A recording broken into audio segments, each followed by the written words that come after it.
Hello everyone. तो आज हम बात करेंगे एचआईवी इन्फेक्शन साइकिल के बारे में। तो एंटी एचआईवी ड्रग्स देखने से पहले हमें देखना पड़ेगा कि एचआईवी की इन्फेक्शन साइकिल कैसे काम करती है, जिससे कि हमें ये पता चल जाए कि कौन सा ड्रग कौन सी स्टेज ऑफ जो एचआईवी की साइकिल है उस पर काम कर रहा है। So first of all we'll be talking about the structure of HIV. जो हमारा एचआईवी होता है, इसके सरफेस पे होता है एक ग्लाइकोप्रोटीन 120। उसके अंदर होता है एक न्यूक्लियोकैप्सिड, और इस न्यूक्लियोकैप्सिड के अंदर दो चीज़ें होती है। एक तो वायरस का आरएनए होता है और एक इसके एंजाइम्स होते हैं।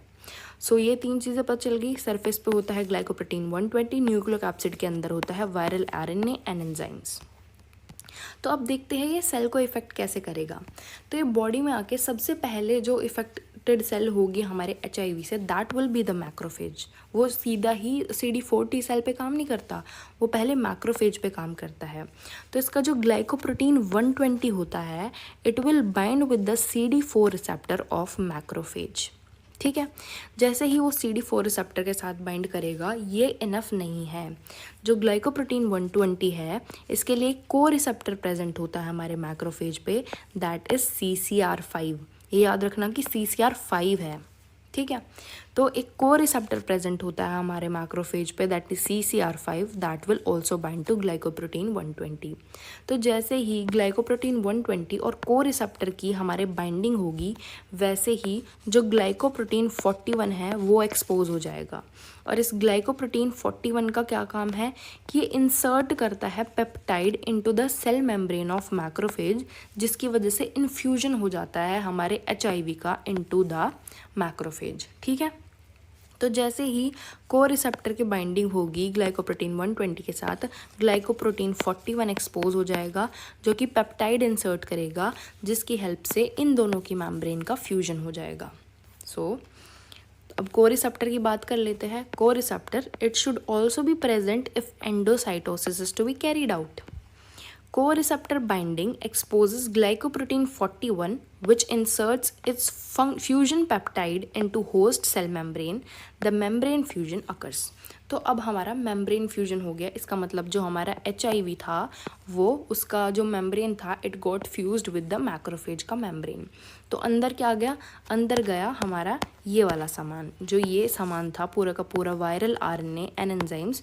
तो जो मैक्रोफेज थे उनके अंदर वो चला गया। तो viral RNA and enzymes are released in the cell cytoplasm. कौन से सेल के साइटोप्लाज्म में अभी चल रहा है? ये मैक्रोफेज के साइटोप्लाज्म में। फिर क्या होगा? क्योंकि हमारे पास आरएनए है, तो ये आरएनए जो है एचआईवी का, ये आरएनए कन्वर्ट हो जाएगा डीएनए में। तो आरएनए डीएनए में किस एंजाइम की हेल्प से कन्वर्ट होता है? That is reverse transcriptase enzyme. जो ट्रांसक्रिप्टेज एंजाइम होता है वो क्या करता है? ट्रांसक्रिप्शन के थ्रू क्या होता है? DNA is converted into RNA. लेकिन रिवर्स ट्रांसक्रिप्टेज एंजाइम के थ्रू क्या होगा? RNA will get converted into DNA. ये डीएनए जो होगा 1 स्ट्रैंड होगा, फिर उसके बाद इसके कॉम्प्लीमेंट्री डीएनए बनेगा और ये डबल स्ट्रैंडेड डीएनए बन जाएगा। जैसे ही हमारा डबल स्ट्रैंडेड डीएनए बनेगा, तो ये क्या करेगा? ये डबल स्ट्रैंडेड डीएनए हमारे मैक्रोफेज का जो डीएनए होता है उसके साथ इंटीग्रेट कर लेगा।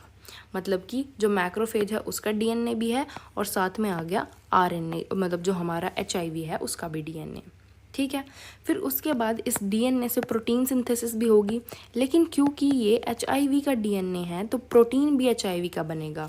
तो एचआईवी का प्रोटीन बनेगा, मतलब एचआईवी का एंजाइम बनेगा, एचआईवी का ही जेनेटिक मटेरियल बनेगा, मतलब कि एचआईवी का ही आरएनए बनेगा। और with the help of exocytosis ये हमारी मैक्रोफेजिस से बाहर निकल जाएगा, क्योंकि डीएनए ने एनकोड किया प्रोटीन एंड डीएनए ने एनकोड किया न्यू आरएनए, जिससे कि हमारे नए एचआईवी बन जाएंगे। और with the help of exocytosis ये हमारी मैक्रोफेज से बाहर निकल जाएगा। लेकिन क्योंकि एक्सोसाइटोसिस के थ्रू बाहर निकल रहा है, तो हमारी मैक्रोफेजेस ज़्यादा हार्म नहीं होंगी। तो अभी जितना मैंने अभी बताया अपने मुंह से, वो टेक्स्ट में देख लेते हैं। So reverse transcriptase forms DNA from RNA, forming double-stranded DNA. This DNA goes to nuclear DNA and gets integrated with it. Macrophage के DNA के साथ integrate हो जाता है. Its transcription leads to formation of viral RNA. जब DNA का transcription होगा तो वायरस का आरएनए बनेगा। तो इस तरीके से बन गया हमारा वायरस का RNA. Through translation it forms protein and genome of new viruses. It gets out of the macrophage through exocytosis. Through macrophage cycle the virus continues to multiply. ठीक है, अब ये क्या होता रहेगा, ऐसे ही करके जो वायरस जो होगा it will continue to multiply. लेकिन एक दिन आएगा इवेंचुअली जो जीन 120 ग्लाइकोप्रोटीन 120 के लिए कोड कर रहा था वो ऑल्टर हो जाएगा बाय म्यूटेशन। अब जो ग्लाइकोप्रोटीन 120 था वो क्या कर रहा था, वो मैक्रोफेज का जो रिसेप्टर था CD4 रिसेप्टर उसके साथ बाइंड कर रहा था। लेकिन अब ये ऑल्टर हो गया तो अब तो ये उसके साथ बाइंड नहीं कर सकता। तो ये किसके साथ बाइंड करेगा, जो ग्लाइकोप्रोटीन 120 के लिए जीन एनकोड कर रहा था उसमें म्यूटेशन आ गई। तो अब हमारा HIV बाइंड करेगा CXCR4 के साथ। और ये CXCR4 जो होता है ये CD4 टी सेल या टी हेल्पर सेल जो होती है उनके सरफेस पे पाया जाता है। The changed protein now binds to CXCR4 which is found on the surface of CD4 T cell। तो टी सेल में भी यही होगा। क्या होगा टी सेल में भी, कि जैसे ये HIV है, ये हमारी टी सेल है, तो HIV की सेल मेम्ब्रेन के साथ HIV जो होगा वो अपनी सेल के मेम्ब्रेन के साथ टी सेल जो होती है उसकी सेल मेम्ब्रेन का फ्यूजन कर लेगा। ठीक है, जैसे ही फ्यूजन करेगा फिर जिसको जेनेटिक मटेरियल के ऊपर जो कोटिंग थी उसकी अनकोटिंग हो जाएगी। फिर उसके साथ क्या करेगा, वो RNA से क्या बनाएगा, DNA बनाएगा। और फिर DNA इंटीग्रेट हो जाएगा विद द टी सेल का DNA। उसके बाद नया RNA बनेगा थ्रू ट्रांसक्रिप्शन और नया प्रोटीन बनेगा थ्रू ट्रांसलेशन। उसके बाद क्या होगा, ये टी सेल को फोड़ के मतलब टी सेल को तोड़ के और फिर बाहर निकलेगा, जिसकी वजह से टी सेल का नंबर कम होगा। याद रखना मैक्रोफेजेस में कोई दिक्कत नहीं आ रही थी क्योंकि मैक्रोफेजेस जो था उसके वो एक्सोसाइटोसिस के थ्रू बाहर आ रहा था, लेकिन टी सेल को ये हार्म करके बाहर आ रहा है। So, the same process occurs in T cell resulting in new virus particles. The new viruses ruptures the plasma membrane of T cell to go out, decreasing the number of CD4 T cells. ठीक है, तो CD4 count कम हो जाएगा। The virus enters the new T cell and the process continue. इसकी वजह से जैसे ही टाइम बीतता जाएगा, जैसे जैसे टाइम बीतता जाएगा जो टी सेल का नंबर है वो कम होता जाएगा। So this was the life cycle एक तरीके से। अब हम देखेंगे वो सारी स्टेजेस जिन पे हमारे एंटी HIV ड्रग्स काम करेंगे, कि कौन कौन सी ऐसी स्टेजेस है जिन पे हम ड्रग्स दे सकते हैं टू इनहिबिट द प्रोसेस। तो ये हमारा वायरस है और ये हमारा वो सेल है जो इफ़ेक्ट हो रहा है। ठीक है, it may be CD4 T cell, चलो ये मान लेते हैं। तो जो हमारा HIV है उसके पास क्या है, ग्लाइकोप्रोटीन 120 है, ग्लाइकोप्रोटीन 41 है।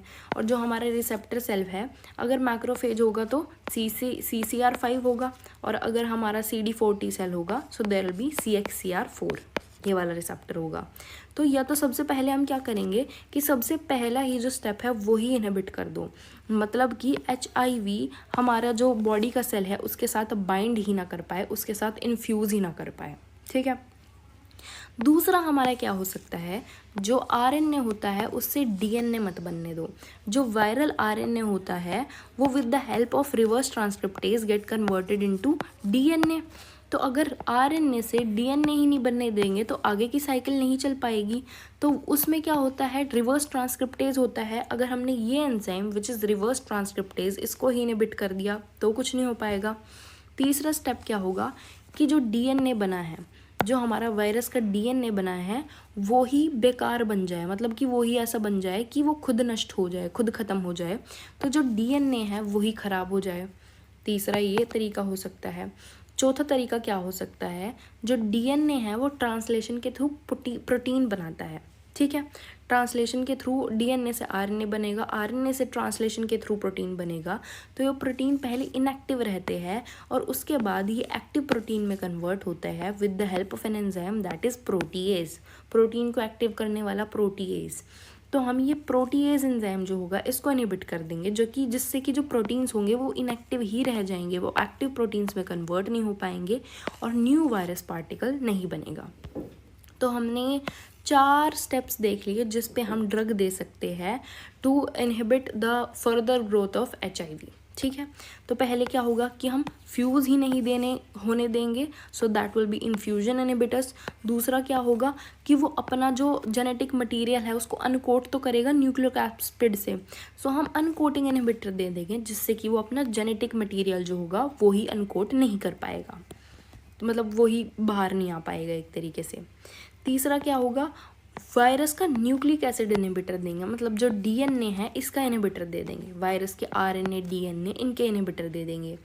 चौथा क्या होगा कि प्रोटीएज इनहिबिटर देंगे, मतलब कि जो इनएक्टिवेट प्रोटीन है, जो इनएक्टिव प्रोटीन्स है वो एक्टिव प्रोटीन्स में कन्वर्ट नहीं हो पाएंगे, तो नया वायरस पार्टिकल बन ही नहीं पाएगा। सो अब तक हमने 4 स्टेप्स देखे। अब इनके बारे में जो इन 4 स्टेप्स पे ड्रग्स काम करते हैं वो देख लेते हैं। तो फ्यूजन इनहिबिटर्स जो होते हैं वो उनका एग्जाम्पल है एक एनफ्यूवर्टाइड। तो इसको हम कैसे याद रखेंगे, फ्यूजन को हम क्या बोल सकते हैं, इन्फ्यूजन। तो फ्यूजन, इन्फ्यूजन, एनफ्यूवर्टाइड, ठीक है। इन्फ्यूजन, वर मतलब कि वायरस, तो एनफ्यूवर्टाइड। अब देख लेते हैं अनकोटिंग इनहिबिटर। अनकोटिंग इनहिबिटर क्या है, मतलब कि जो जेनेटिक मटेरियल है वायरस का वो एक्सपोज नहीं हो पा रहा। तो लड़का क्या है, एक लड़का है अमन, तो जैसे ही दूसरा कोई लड़का अपना कोट उतारता है तो अमन उस लड़के को ताड़ने लगता है क्योंकि उसकी अच्छी बॉडी है।